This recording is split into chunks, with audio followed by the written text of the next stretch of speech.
Smirkingly-Dismissive. They perch on a high bluff of false righteousness, shaking at their heads at the just don't get it agains,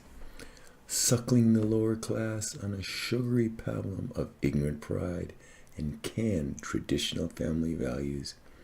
even more vain than good-looking, expensively costumed, cosmetized, with every hair just so in place, imperiously solving complex issues with a dismissive wave at dubious common sense and rigged polls, smirking with a brief head shake as out-of-context clips reveal their opponent's folly once again, able to convince their childlike audience the corporals really have worker and family interests at heart, amazingly glib and fast-talking and armed with microphone silencers to talk right over their guests. Backed by for-profit think tank statistics that would be fuzzy maths, only if created by their pukish enemies. Smugly confident behind impervious to questioning beliefs like, this is the greatest country on earth. Scathingly contemptuous of the EPA for its expensive interference in patriotic market competition,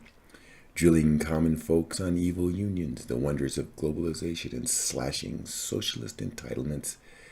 Paid to be divisive, fuel anger, and spawn hatred, they deliberately help us to ignore the real issues. They're enraged by their own misrepresentation of intrusive smog rulings and healthcare takeovers, leveling a pre-written sarcastic humor at wimp environmentalists and their tiny, useless desert fishes, heaping scorn upon the cowardly cut-and runners while fanning phony fears of unlawful combatants.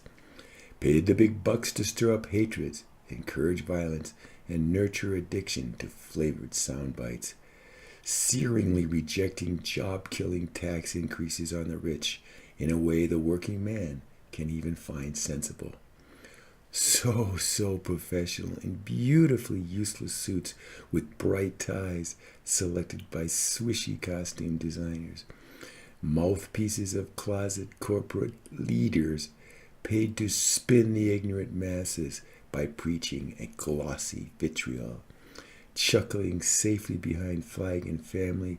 paid to espouse her traditional morality they flout in secret, raising the volume and firing simultaneous catchphrase volleys. This is their fair and balanced debate, rudely cutting short any who try with elitist overcomplication to contradict their sponsored epistles, dramatically disdainful of the regulators, tree huggers, health foodies, recyclistas, and sustainabilities, sewn from the same fabric as the old TV evangelists, but even slicker and backed by silent big money, skillful at heaping their latest paid messages on top of what they portray as a widely accepted reality, dismissing pitifully foolish opposition guests with a conspiratorial smirk to a bobble-headed audience, spending days harping on non-issue sponsors deemed to resonate within the empty heads of viewers, offhandedly tossing around unfact-checked barbs laced with a sarcastic humor and caustic disbelief, expert at appearing to bravely stand up alone against what they call a vast and evil media conspiracy, effectively providing the ignorant, agent, and scared with simple, credible, and consistent explanations, profitably, handsomely on ghost-written books they don't even bother to read, but really enjoy autographing, convincingly steering us away from that old and socialist, weak and failing European model. Sponsors pay them well to deliver pre-baked applause lines through their artificially whitened sneers. They present their enemies' initiatives as worn-out jokes, which those silly fools just can't stop telling. Paid to fatuously reduce all complex issues to sponsored catchphrases with simple yes or no answers, But ha, they're unceremoniously cast aside when immorality or greed trips them up at last.